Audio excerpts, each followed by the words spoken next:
Episode of Eziko. Welcome to everybody that's joining us for another interesting episode of Eziko. My name is Coach Lulu and I am a family coach. Joining me today is my co-host, is my colleague and partner, Coach Lady, who is a relationship coach. So, just a brief introduction for those that do not know me. As I said, my name is Coach Lulu, but legally I'm known as Nompumelelo Ogankosi. So, I work with families, I work with adults, and I work with children, and I help them to heal their childhood trauma and any emotional wounds they may have collected from their family interactions. So I deal with children who are struggling to fit in, children who are just struggling to find their place in the world, and adults who are saying that, Coach, I didn't have such a great experience growing up, and I don't want to pass that on to my children, or I want to heal from the trauma that I went through as a child. So that is what I do in a nutshell. With me, as I said, is Coach Maggie, who is a relationship coach for high achievers. And I'll hand over to her so that she can introduce herself. Coach Landy, over to you. Hi. Hello, welcome back to our regulars. And yes, it's Coach Londi in the online space in the coaching world. But Gandava Zabantu over there at Home Affairs, it's Londe Gamkize, and I spend my days working with high achievers who want to close the gap between love and success. So if you've achieved a level of success that you are happy with, that you are pleased with, but you still find that there's a lack of fulfillment, there's a lack of satisfaction with your overall life, and you've identified that having a companion, having a life partner, having an intimate romantic relationship is the solution to your problem, I'm the girl you call. And we can work together and close that gap for you. So we are very excited to have you in this episode of Eziko. Yes, let's jump in. Oh, yeah. So today we are going to speak on a topic that most people experience but don't know how to phrase or are sometimes uncomfortable talking about because most people seem to be relationship inclined, if I may say. But then there are those people who have had bad experiences, people who have not really had a great experience when it comes to end relationships. And the topic we're going to be touching on today is one of relationship fatigue. Now, this is something that is familiar to me. In actual fact, I think I'm here right now. When you are between relationships, when the last relationship you were in just showed you flames and you are just still like, oh my gosh, if anybody mentions a relationship, you're like, oh, leave me. Do not count me in. They, okay? So, but that's the one part. So that would be the one group. People who are in between relationships, still recovering and healing from their past relationships, the previous one, the most recent. Or people who say, I am just so unlucky in relationships.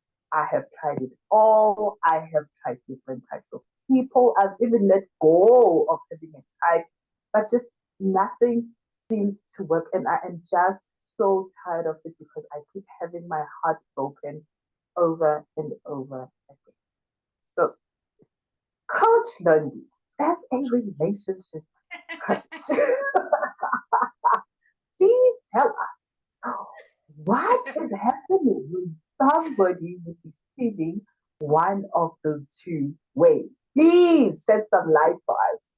Why do I feel like I'm being put on a spot?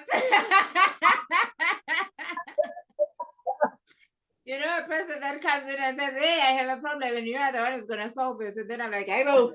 It's not my job to solve your problems. You solve your own problems." you are you are taking me there. Oh Yeah. my gosh. Okay. So relationship fatigue is actually very common, yes, and And it's a widespread issue across all ages, across backgrounds, really. And what happens in relationship fatigue is, for a lot of people, the reason for the fatigue comes from the fact that you are putting in the effort, you have the desire in bucket loads. Oh yeah. The problem is the effort is not yielding the results that you want. Mm, mm, And mm. so that's where you feel drained. That's where you feel exhausted. That's where you feel helpless, even hopeless to, Oh to, yeah. to a certain extent. And Mm, that's really what's happening. It's when your efforts, when your efforts are not giving you the results that you want for yourself. mm. That's why people go into relationship fatigue. And a common mistake is people thinking that it's because, oh, I've dated too many people, oh hey, and then they go into this, there's this fear of body counts and whatever, and then Yeah. people rob themselves and cheat themselves out of actually working through the stuff that you are supposed to work through by being in relationship. Because I'm going to say it again, the only way to work through the stuff is not going to happen outside of a relationship. You are going to work through it within a relationship. Some or other form of relationship needs to happen. You need to be there in order for you to work through the stuff. So that saying that says the only way through is through, Mm, literally that's what needs to happen. The only way through is through. So the fatigue is a result of that. So that's basically what's happening. Your efforts are not giving you the results that you want. And you're feeling emotionally drained, you're feeling mentally drained. At least you're not feeling physically drained because you're still going out there. You're still putting yourself out there. But Jay, the mental and the overwhelm, mm, um, you know, those helplessness, the hopelessness, and you can feel, man, it's like you're pushing again, you're going up, the tide is going down, and when you are going in the opposite direction. And it's mm. not because you don't see, or you don't want to go in the direction of the tide. It's just that you don't know how to row down. Yeah. And there's a number of things that are at play that Okay. cause you to be unable to say, okay, let me pause and turn my ship around, my little boat around, and canoe myself down the tide. And so that's the black and white simplicity of what's happening. Yes. Yeah. Mm, mm, I hear you, coach, and you make very valid points, especially on the part about your efforts not yielding the results that you require or the results that you hope for. You know, you go in with the purest of intentions into every interaction, into every relationship that you get yourself into. You're just one of those people that are very sincere about the type of relationship that you want. And you make this known. It's not like you keep this a secret. You make this known to whoever you're with that this is what I'm looking for. This is what I have to give. You know, you just lay your cards on the table, so to speak. And even with that, you still find that you get played, you get cheated on, you just get the short end of the stick. And now you're thinking, okay, maybe is it a case of revealing too much to the wrong people? What is it? Because, other people would have maybe said to you previously, no, you are holding back, and then you decided, okay, let me lay my cards on the table. But now it would also seem that by you doing that, it's like when you're writing an exam and somebody has the scope, and you give them the scope, so they just like, oh, okay, so you've just basically given them leverage, you've given them all the information they need to take advantage of you. So what would you say then, coach, is that a problem? Is being too open and vulnerable a problem? Is holding back the key? What is it? Because people will tell you that they've done either one of two. It's either I don't say much because when I've done that before, I got taken advantage of, or I say too much and it still doesn't work in my favor. So what would you say on those 2 points? The problem is exactly that, the motivation behind what you do, why you do what you do. You are doing it because in the past, I did X and Y happened. In the past, I did A and B happened. So right now, your past is the benchmark. Your past, you are using the past must predict the future. So your past is motivating your current reality, and you are using your past to create the future. That's the problem.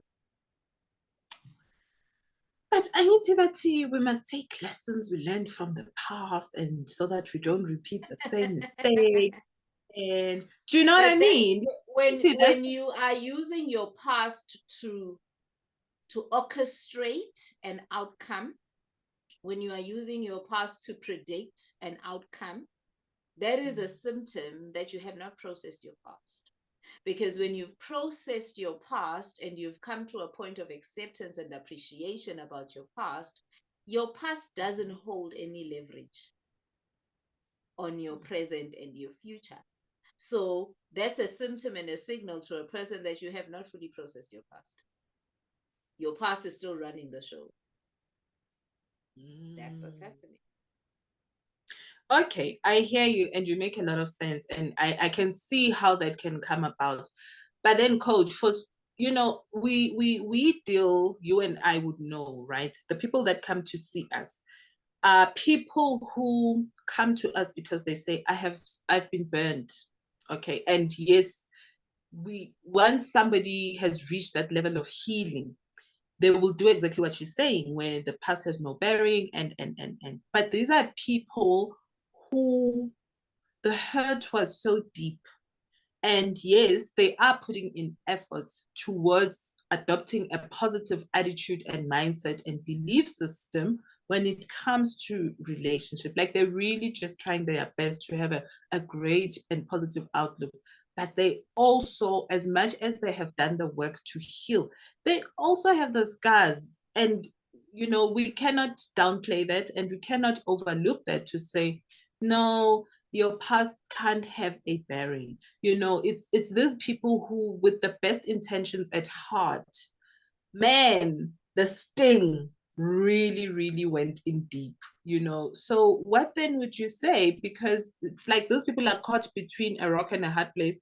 They actually do want to feel positive and hopeful about relationships, but there's also that thing about, oh, guys, you know what? When I got hurt really badly, and I cannot begin to pretend like it didn't hurt. And it's putting in a bit of fear for me. The fear element comes into play.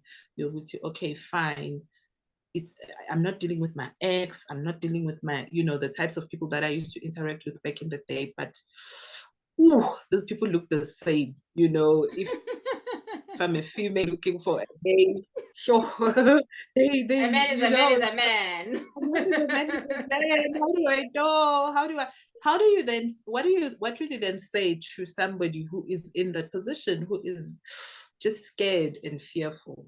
What would you say to that?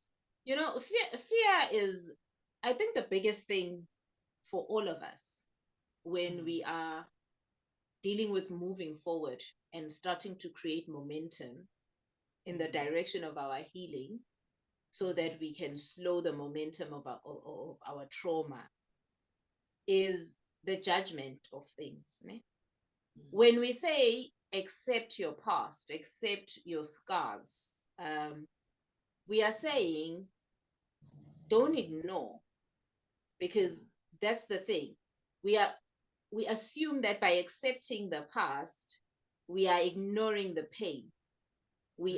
No, the pain is there. It happened. It's valid. Accepting your past doesn't undo it.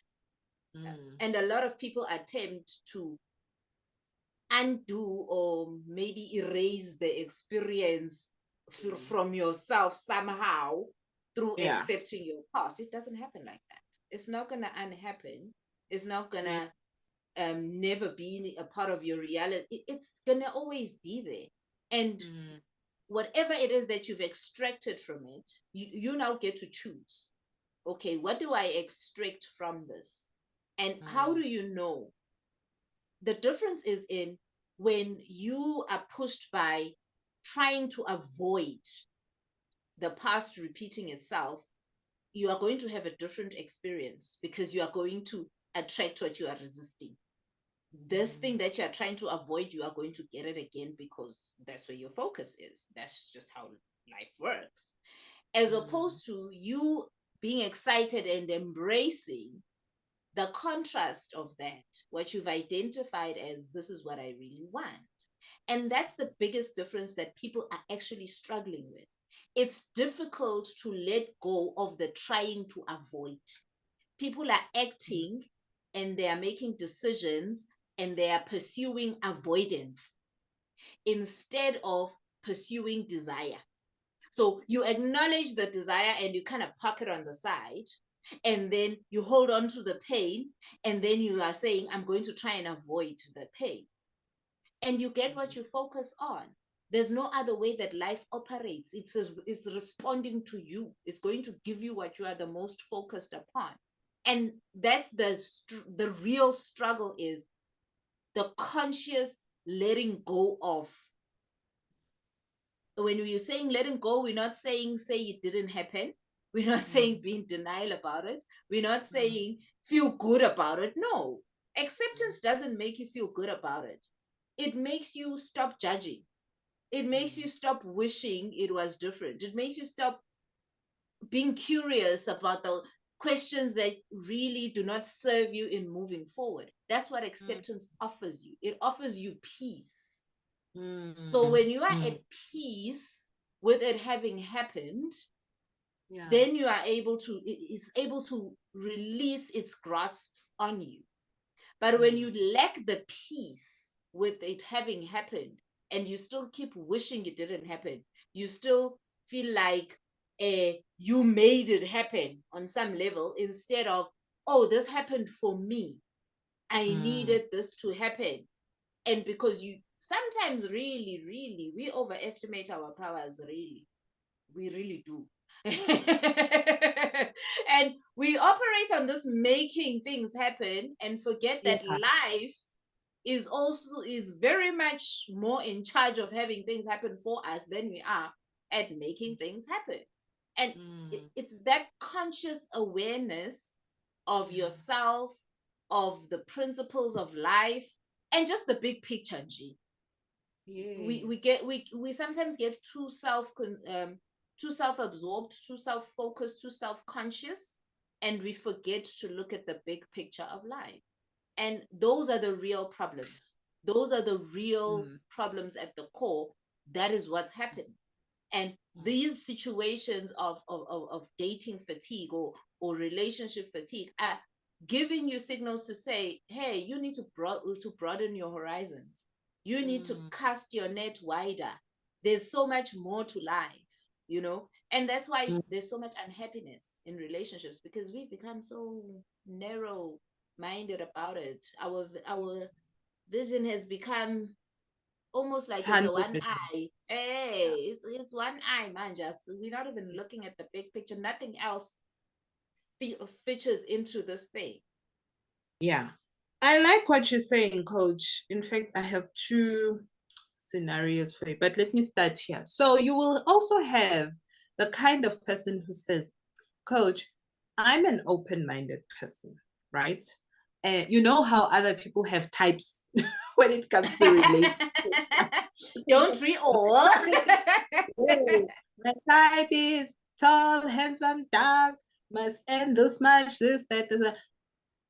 And you'll have a person who says, Coach, I'm not a stickler for types. I go with the flow. Whoever comes into my radar, I give them a chance. But even with that open-mindedness, it's that very thing that has contributed highly into my fatigue, because I am finding that even with me being so open-minded, even with me having cast my net wide, because unlike the person who says, I will only date a person of this caliber, I'm not so choosy. You know, like, okay, yes, I will have standards, but it's wide. But the fact that it still has not worked, even as much as I have cast it like ocean wide, man, I'm tired because what is it? You know, you narrow it down, doesn't work.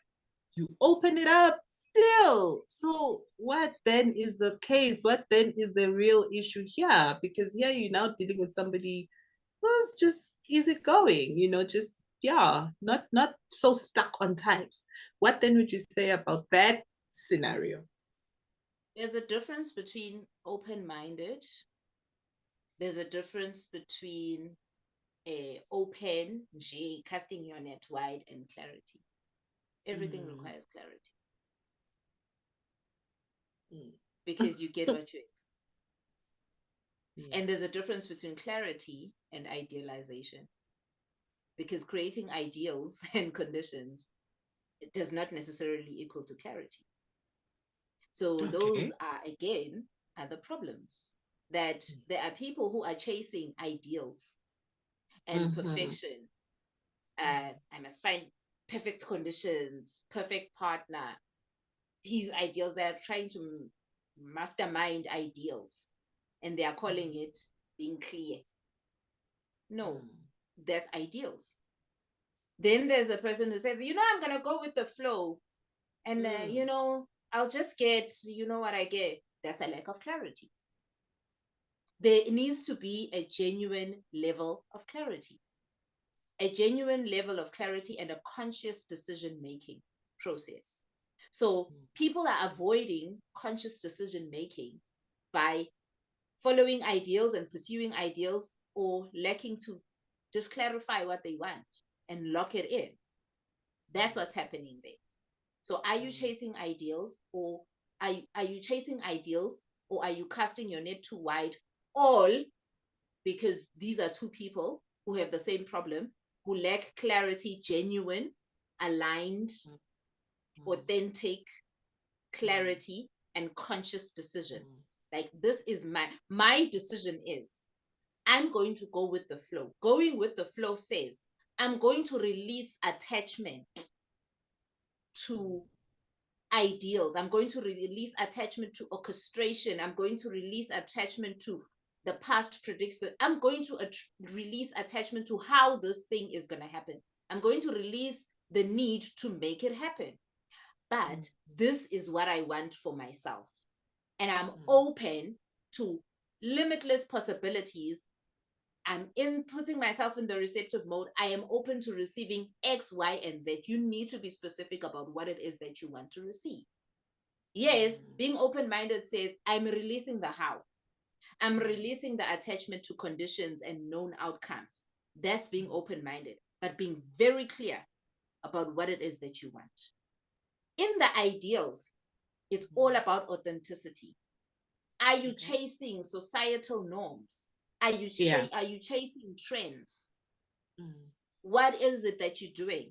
Because this chasing of perfectionism and conditions, that is just egoic love. There are people literally who are chasing egoic love, and they're not even aware of it. Oh, no, I have high standards. I'm not going to lower my standards. That's ego. I know my worth. Yes, I know my worth. Define it. Umuntu can't even speak of themselves and articulate their identity without attaching abilities. When you do not understand value, the concept, the context, then you are going to struggle and be overwhelmed and be fatigued in relationship. Because again, this is just an opportunity for you to gain clarity on these things. That's what's happening. Sure, I hear you, coach. So basically, if I'm hearing you correctly, you are saying that if you are going to say you are going with the flow, going with the flow still requires you to know what it is that you are looking for, but it says that you are not going to kenika it yourself. You are not going to DIY the flow and channel it. Rename yourself. Because I think we deal with high achievers. We deal with people who are committed to improving themselves. We deal with people who are committed to healing and becoming better versions of themselves. And up to so far, everything else in their life, they have put in effort and it has yielded results. But when it comes to this, oh my goodness. I mean, relationships for the kinds of people that you and I serve, the high achievers, the people who are all about a conscious and quality life, high quality life. You know, relationships just seems to be their Achilles heel because it's the one thing that they cannot figure out. It's the one thing that they continuously fail on. And the most frustrating thing for them is that they cannot pinpoint where exactly they are going wrong. You know, they try different methods, they try different formulas, and it doesn't work. So, you know, they become such a pain point for many people, so much that it leads a lot of them to even find Jesus. And I'm saying this both lightheartedly and very seriously. You know, people have been led to find a spiritual path just from the sheer frustration, hurt, pain, and disappointment they have received via relationships, you know, because it makes them feel like them not being able to lock in, especially intimate relationships, romantic relationships, makes them feel like, you know, I may have everything going for me, but on a human level, something is not so right with me because why would I fail at such a basic human thing, you know, relating. So, and I think a lot of the people that we find in spiritual spaces, in church spaces, religious, you name it, are now using that religion, spirituality to hide their fatigue, you know, to mask it. And these are the people who will say, oh, I've left it up to God. I've left it up to my guides. I've left it up to my ancestors to choose the right person. Basically saying, I have failed. I personally have failed to attract or keep, or both, you know, either attract, keep, maintain, sustain a relationship. So, you know what? I'm sending it up. I'm just sending it up. I'm sending it up. And whatever comes down will be the thing, maybe that will finally work for me. Do you find that that is a case for some of the people that you come across in your space? I've certainly found it that way in some of the people that I interact with. Would you say the same is happening in your space? That is one thing I wasn't prepared for going into relationship coaching. And it was a very, very quick, you know, wake up call. Would say, hey, girl, you are here for this thing, not this home jolo situation. And it took me back a bit. And for a while, I didn't know what to say I'm doing. What is my job, you know? Because now I'll be working with a person, and 6 months in, girl is like, but coach, you know you don't even know my boyfriend's name. I'm like, but we are not. What we're doing has nothing to do with your boyfriend. He could be Jabulani, he could be Bafana, he could be whatever. It doesn't matter. A person would be like, but coach, do you know we've never once spoken about whatever pressing issue in their relationship is. And that's when I realized, Duguti, and this is the missing piece that I'm glad that you got to say it and come up with, because a lot of people don't understand when I was saying the big picture. The big picture is for specific people, your relationship, the path of love and devotion is your part of spiritual awakening. That's the bottom line. And so we come here looking for all these other things when all this thing is here to offer us is our spiritual awakening. And it's different things for different people. There are people who, you know how in the past, like one of my pillars is helping people build the confidence to have it all. Because in the past, people would either have money and not have love, or people would have very happy, loving relationships and be poor. So there was this gap that was created, you know, that exists, that we are all kind of in one way or another trying to bridge. Because for like people like us who found just everything is flowing in the relationships aspect, we've had to really put in effort, conscious effort. The work that I teach people to do when they are focused on their relationship is the work that I've learned to do with my finances and my money, because we inherited this gap. So my spiritual awakening journey has come from what I've had to do and participate in service wise in order to get money. So that is my part of spiritual awakening, the service, the work, the money aspect, what I call and identified as money. Those were my symptoms that were the direction for me. Those were the map to my spiritual awakening journey. It was the symptoms of money and all those things concerned with that. For other people whose part of spiritual awakening is love and devotion, your relationship struggles are the map. Those are the signals to say your part of spiritual awakening is in this thing, love and devotion. And so the part of love and devotion is a part of spiritual awakening, which we all signed up for when we came here.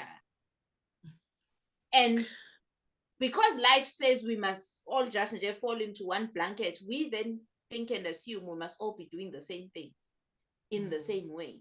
Gandhi, is not the same for us. There are people whose spiritual awakening lies in religion and church and culture and tradition. There are those people whose spiritual awakening lies there. There are others whose spiritual awakening lies in intellect. You know, people who through their collection of intellect, through their intellectual journey, they receive their spiritual awakening. There are those of us through service, entrepreneurship, business, we receive our spiritual awakening. Then there's those through love and the pursuit of love and devotion, they receive their spiritual awakening. So it's that when I'm talking big picture, those are the things that we are unaware of, or we do not consider when we pursue, when we chase and search for these things. What is there? Why this particular one for me? And it couldn't have been the same for all of us. You are so right. And you know what? So for those that are joining us for the first time and our regulars who are here once again, Coach Lindy did say in one of our previous episodes that how our duo works is that she's the do it, like she's done all the right things that make life flow. And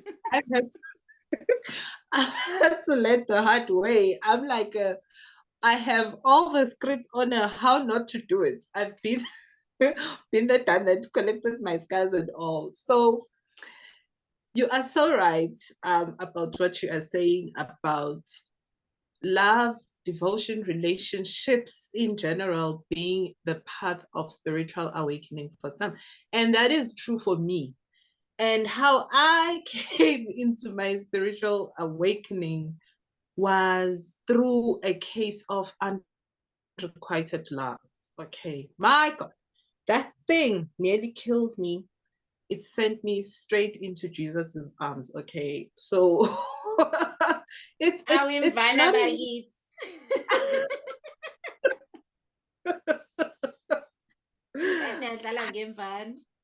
I was so like,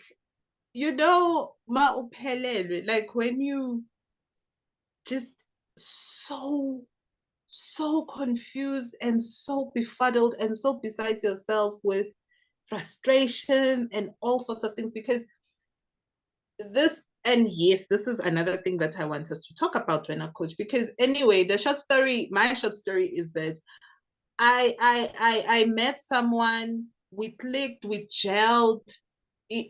We were like, yeah, we were the people, man. But then this person just, when it came to us making a decision to be together and make it work, they just said no. Like, yeah, no, I feel the vibe, I feel everything, but no, I don't want to have that experience with you. It nearly sent me into a mental institution.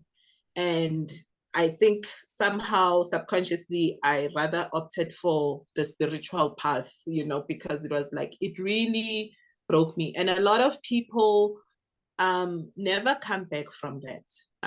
And yeah, so you find that a lot of people that you and I would interact with are people who have tried, because of the disappointment and the disillusionment and the fatigue that comes from, hitting against walls multiple times.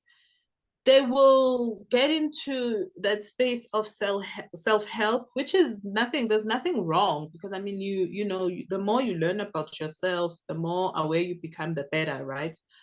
But they will then get into this, I don't know what to call it, but the space of adopting, concepts, things, labels, about twin flame, about this, about that. And the people still find that with all that kind of knowledge that they have collected around relationships, they still are hitting walls.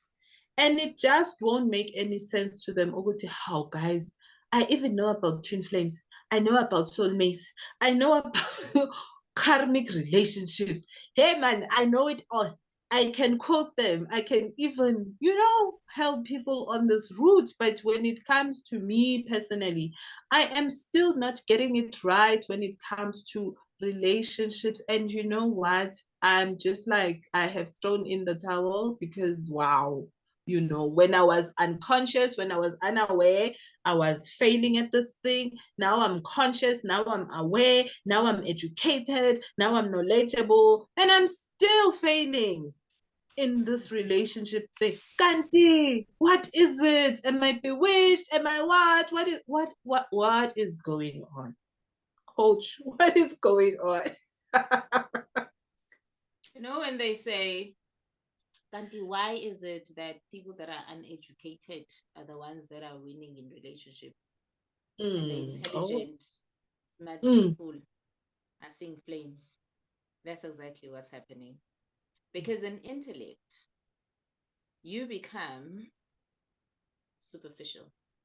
Because intelligence, all intelligence is you collecting other people's knowledge, you adopting and owning other people's wisdom, and understanding. That's intellect.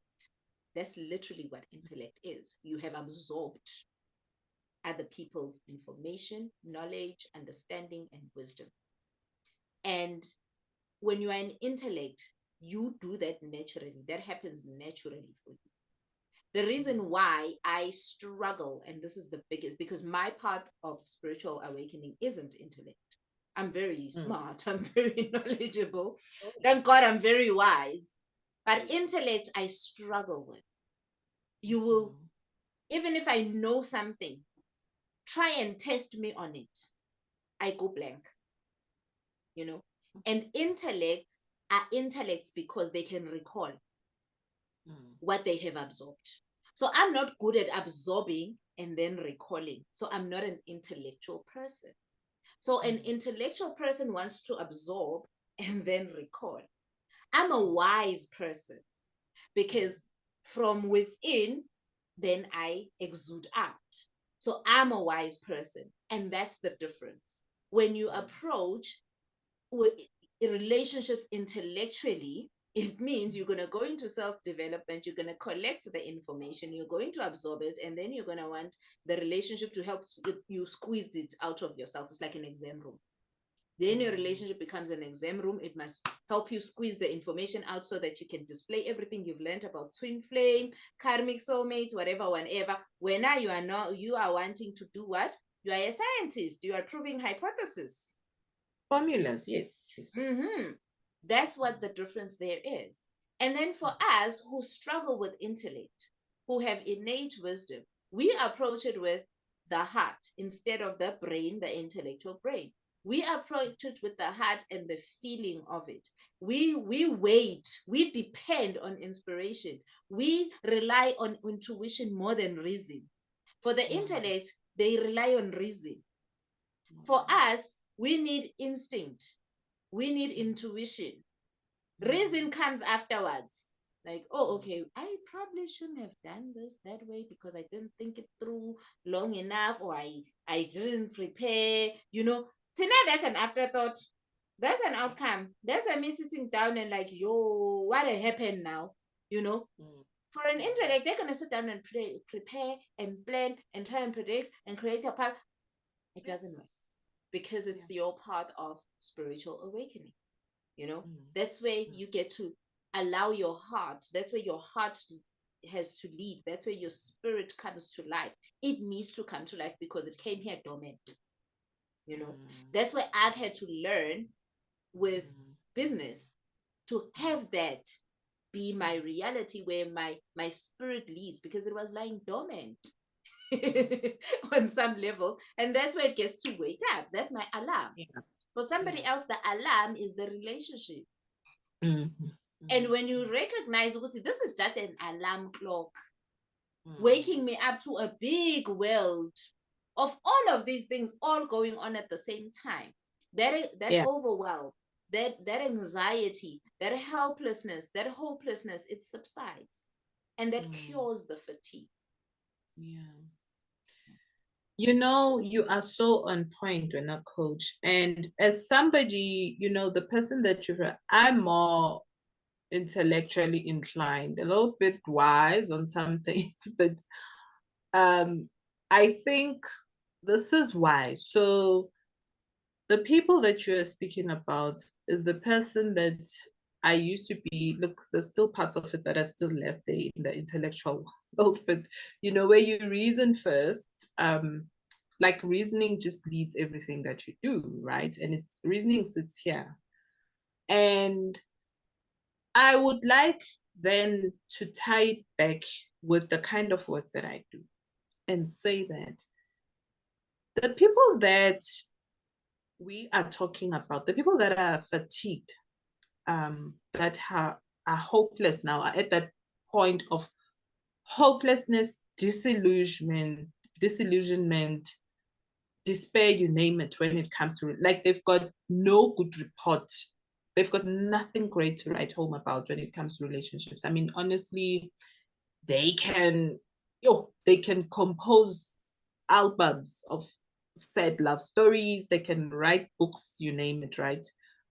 And what I have come to realize from my own personal experience and from the experience of the people that I work with is that there seems to have been a numbness that took place in the heart space that relationships require us to go into. And that numbness couldn't have started when you started dating. It's something that came with you into dating. And I don't care when you started dating, consciously or unconsciously, it doesn't matter. I will say this because I know that a lot of us, before we wake up to what is really going on, about stuff that goes on in our lives, a lot of people are leading life through their wounds. They are leading with their wounds, and they are so unaware that that is what they are doing, that is the case. When you find yourself being a magnet of all things unpleasant, then it's a wake-up call to say that you are leading with your wounds. And in this case, it's emotional wounds. So think of it in a way of, if you had wounds on your body, on your arms or wherever, on the exposed parts of your body, and you walked around with those wounds, and I mean, wounds and sores are not a pleasant sight. They're not appealing. If you are walking around and you are all, gooey and all sorts of things infected, man, you would attract flies, you would attract all sorts of things that are just nasty, né? Because of, and that's exactly what happens on the inside, emotionally, mentally. When you have been wounded, but you have become numb and you are unaware, Uguti, this is what has happened. Because you see, the thing about the psyche, You've just muted yourself.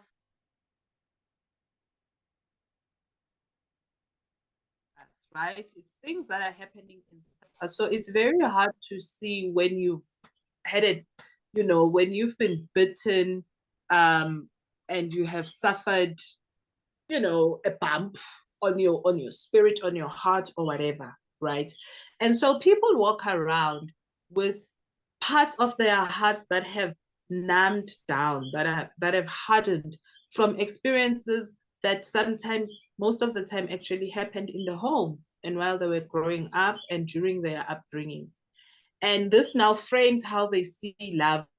This now frames how they perceive relationships and their expectations of what relationships are about. So if you had an experience growing up that I'm unlovable, if that is something that has drilled into you, that was shown to you, that was reflected back to you, that you are not worthy of being loved, you are unlovable, this, that, and the other, you would walk into even your very first relationship with that frame on you. And you would start then attracting those kinds of experiences where you just keep, that keeps being reflected back onto you. So, and I think the intellectual people that you deal with, the high achievers that we work with, you and I, they find that they are having issues with opening up their hearts when it comes to relationships because of experiences that they were not even aware that had such a huge impact on them being vulnerable and being present when it comes to being in a loving relationship.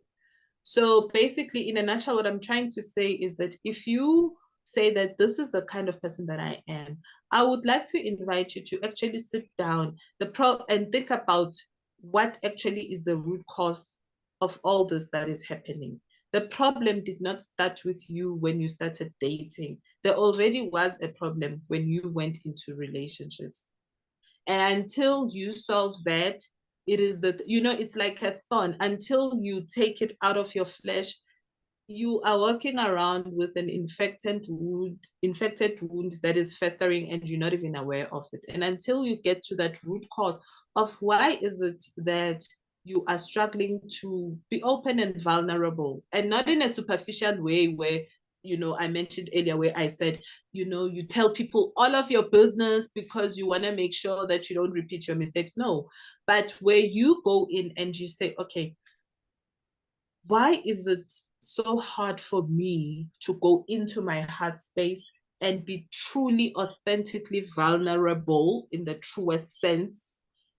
Why? What am I scared of? What am I afraid of? What am I scared that will happen when I do that? And until you get to that, it is only then that maybe you can start attracting differently. Because up until that point, my take is you are leading with your wounds and you will just keep on calling those experiences to reflect your woundedness that you probably are not aware of.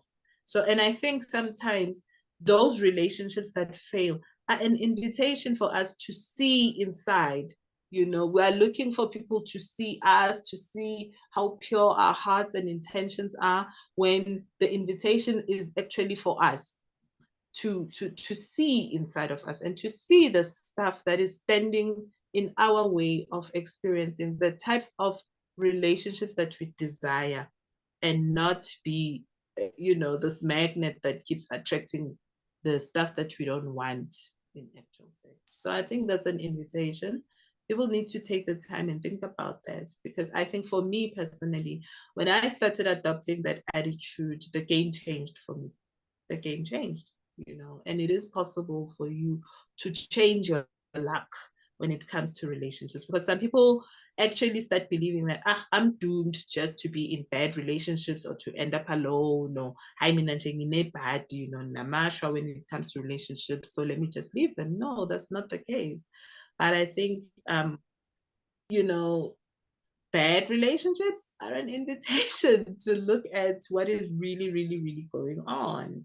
You have got to clean your signal tower from where you are broadcasting, so that you start attracting differently. So yeah, I think so. That is very true, and it's very key and very powerful. And I think more than anything else, it's simplifying as well. Doing such exercises helps simplify these big terms that we find scary, man. Like, about spiritual awakening. Yeah, he's like, yo, my God, yo. Fella, spirits is not something you even see, can touch, and as human beings we find that hard, we because we want tangible stuff. We want stuff Yeah, that we're gonna touch and see and feel and sense. yeah, yeah. So doing such exercises is an act of self-love, because Oh. all spiritual awakening is about is a return to self-love, like basically Basically. all it is. No matter what path you find yourself in, it's a return to self-love. It's a return to self-honor. It's a return to self-value, because no matter where you are, that's the stuff that makes you feel whole, that makes you experience your wholeness, that materializes your potential. That's what we are all seeking to get back to, that space of self-love. And relationships are the one place where we outsource love. We want to completely just absorb ourselves out of loving ourselves. We Yeah. just listen, you love me. Mm. That's all. The concept, like literally, you will not believe how many people come into coaching, especially couples that have been together for a long time, and they are like, I don't know what it means. How self-love doesn't fit into a relationship. It doesn't fit into a marriage. That's a reality for many people that are unhappy in Definitely. their long-term relationships, because they have completely released themselves of all duties as far as self-love is concerned. Yeah. And that is what has then created all these problems that they are facing in their relationship and in their marriage. So when we're talking things like spiritual awakening, when we're talking things like personal development, all of it is just intellectualism, religion, whatever. All of it is just one road, many different roads, many rivers leading to the ocean being self-love. That's it. So Yeah. really, in that sitting with yourself, in that identifying your trauma, in that noticing how your life is a series of trauma responses. When you've broken those few patterns, because you wouldn't notice if you hadn't broken some patterns, if you hadn't cracked some ceilings and broken through some stuff, you wouldn't notice. You would just be blank. But the mere fact that you're noticing means that there has been some significant progress. So now it's time to also ride the wave of your healing. We are very good at riding the wave of our wounding, and Yes. collecting trauma responses after trauma response. Now it's time to ride the wave of our healing. So in that self-love, that's why I'm saying lead with self-love, lead with self-value, lead with, and it's just self-honor. Honor Yes. yourself, acknowledge your progress. That's Mm, it. Because really that is all that life is inviting you to do. That is all that you came here to do. Because there's no way you are going to honor and see value in ununu. We wouldn't see value in each other if we hadn't noticed little pockets of values in our individual selves. So true. that's the biggest disconnect. That love being outsourced in Yeah. all its capacities, because that is the biggest thing that relationship, people wanting to completely outsource love, relinquish all responsibility towards loving yourself. And Bagiti, self-care is not a special event. It's not a No. special occasion. Practice. It's not a special event. It's not a special occasion. Those things that you adopt as self-care rituals and regimes that require you to make self-care and self-love a special occasion, acknowledge them, but then find something closer to home, man.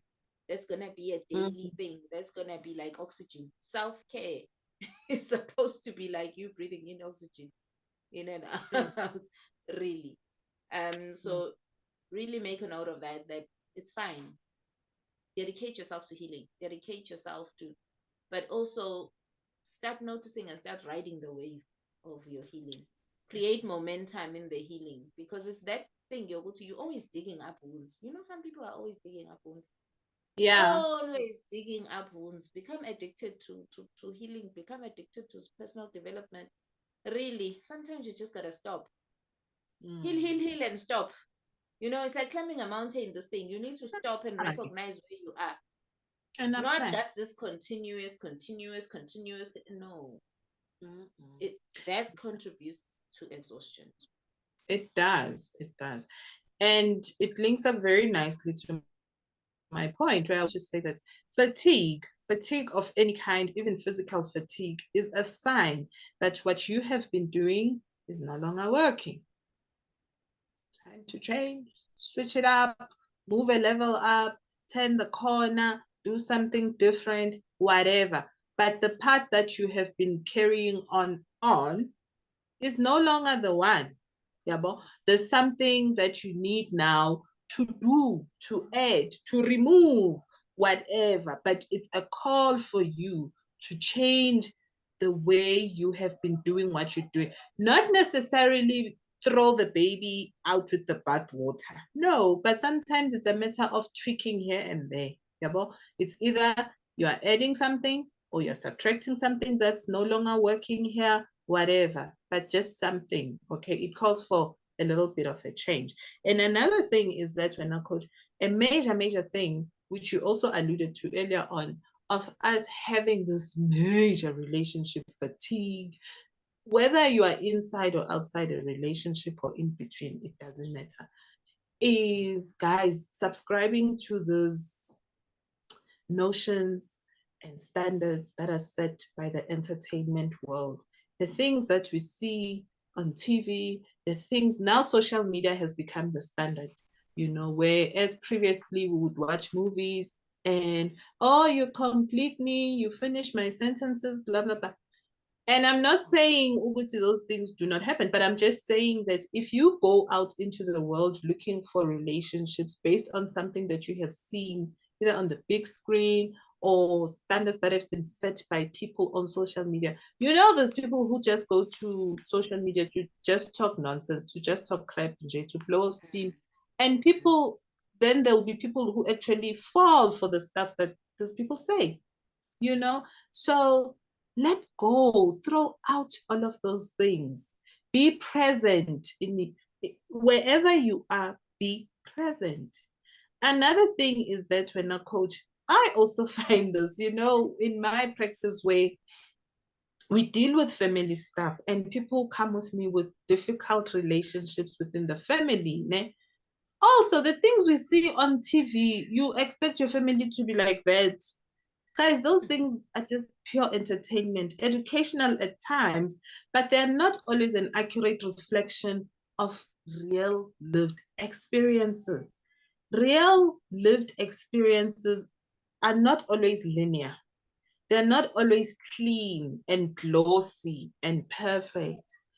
In the experiences that we have on a human level, there will be a bit of messiness. There will be a bit of dysfunction. You know, it will not come picture perfect.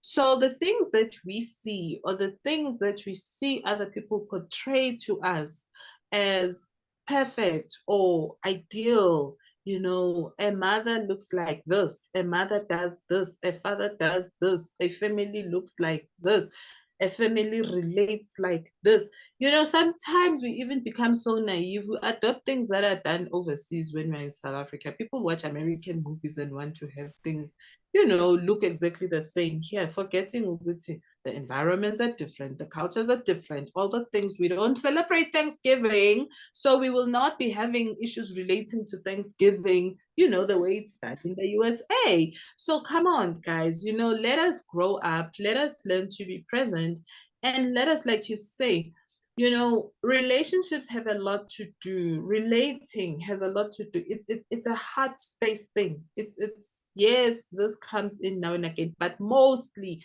it's led by the heart. So how can you have great, authentic relationships when you are not tuned into your heart space? I mean, think of the best relationships that you have, the most effortless.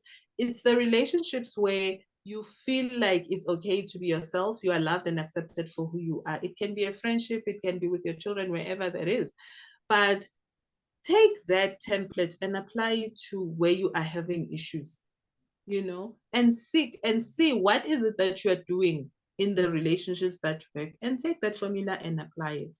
You know, if you are able to apply grace when it comes to romantic relationships, when people drop balls on you, do the same for your family members. They are human after all. You know, it's the same thing. Relationships are relationships are relationships, and you take yourself everywhere you go. So really, it's a copy and paste thing. Okay, it's working here. I'm doing great here. What is it that I'm doing here that I'm not applying there? You know, and then maybe start adopting that attitude. And on those people that are self-help junkies, another thing that would lead to their fatigue is there is a notion where they say your relationships are a reflection of what's going on with you, ne? And that you attract who you are. And that always trips our people up. What do you mean? So all those losers that I'm attracting, does that mean I'm a loser? I'm a loser because I mean, hello, you know, I keep attracting losers. I keep attracting scammers. I keep attracting all the people that I don't want. Sometimes, guys, those things reflect where you've been, how you've been unaware. It's time to level up. And another layer to you being aware, to you knowing all of these great self-help things, is that also this is now where this comes into play. You must exercise something called discernment. Discernment. Where you are able, and discernment works a lot with you being tuned in, like your eyes wide open, and accepting reality for what it is. If a person comes in this color, they are this color, don't make them out to be yellow. Okay? Do not, because there's another side to them, shadow. Here, Banji, take them as they are so that you're not scammed, because people always give themselves away. It's us who are sleeping who won't see. People always give themselves away.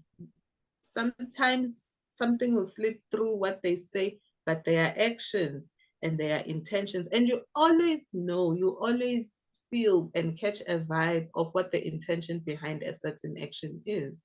You know, for some people they say, oh, it seemed too good to be true. yeah, an alarm did go off and you ignored it because you were just so enamored by what they were doing.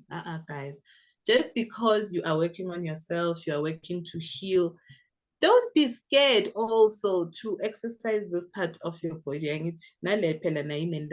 Because if you're going to fall prey to people who come to you with ill intentions simply because you are working on your shadow side, you will forever be people's projects, that they come and practice on and leave you with your heart in pieces. So that's the kind of responsibility, the self-responsibility we also ought to take upon ourselves and about our lives. Like you said, Coach, you cannot outsource, just as much as you cannot outsource love, being loved, you also are responsible for yourself and making sure, you are in your wits when you engage in such things. Because unfortunately, not everybody has great intentions. Yeah, but not everybody has. So you need to also take the responsibility and not just give over and give away your trust and to this person, guys, that you hardly know, that you haven't even established a great rapport with, and when already you're trusting them with your entire life. Guys, we also have to take responsibility when it does come to relationships. So yeah. Abo, when you know, you know. Let's hope that was loud and clear. My final words are, it's an authenticity game. Play the game. Know what the game is. Find out the rules. It's an authenticity game.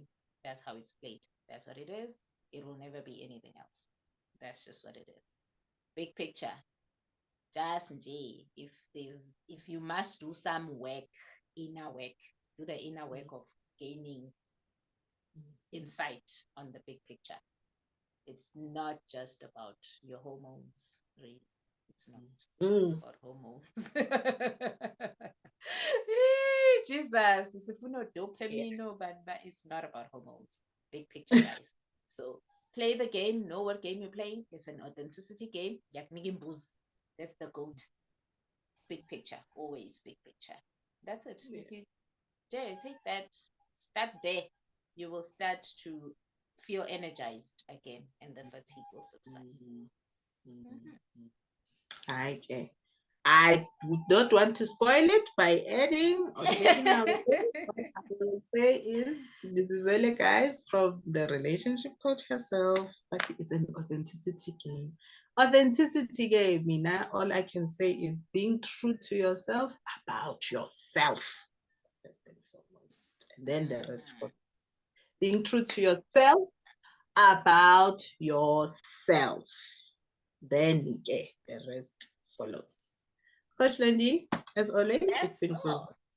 Thank you. And for those who need guidance, those who want their hand to be held on our socials, there's always stuff that's happening. Book a session. Strategy sessions are free.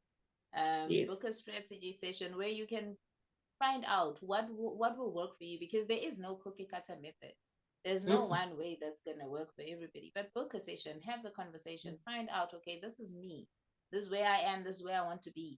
What can I do now? You will find those things in those sessions. That's why we do them, because we cannot offer cookie cutter methods, we both have newsletters. Join those communities, because that's where there's only so much, in one conversation we speak about so many different concepts. so many different concepts, but we break down each and every one of those to people in our communities. So get into the newsletter community, subscribe to the newsletters. I'll put the links in below on the video here, so that you can start learning what things mean, because also it's this not knowing what things mean that creates problems. So I'll add the descriptions there. You can subscribe to our newsletters so that you'll find out even when we have programs and events and stuff that will help you even further, because it's pointless. This is not entertainment, by the way. We are not entertainment. I mean, I'm not an entertainer, gang. I have some aspirations or whatever. So this is not entertainment. This is work. This is an invitation for you to gain the clarity you need, gain the inspiration you need, and take action. We really are not here to entertain you. We are here to inspire you to take action, to encourage you to take action. So we will see you again very Thank soon. you so much. Thank you, Lulu. I need to Coach go cook. Load Lonnie. shedding is here. Coach Lonnie is having workshops, guys. In the next following Saturdays, where she'll be talking about what are relationships for. So if you're tired, if you're fatigued, hey, maybe there lies in your answers. So Yeah. include the And everybody details who keeps and saying, hook me up, your person will be in that workshop. So if you're not there, don't ever say hook me up. They will be in the workshop. So if you're not coming, stop saying hook me up. answers that big question. What are relationships for? So get your answers, clarity, get your That one is gonna be juicy, guys. It's gonna be very juicy. Yay, listen. That one is for grown-ups. Oh, Let me yes. just say that one is that's gonna be a grown-up conversation. So if you know what your maturity still needs a bit I sit it out because there is gonna be grown-up stuff. Bye. Thank you for your See you. time. See you next Thank time. you. Bye. Bye.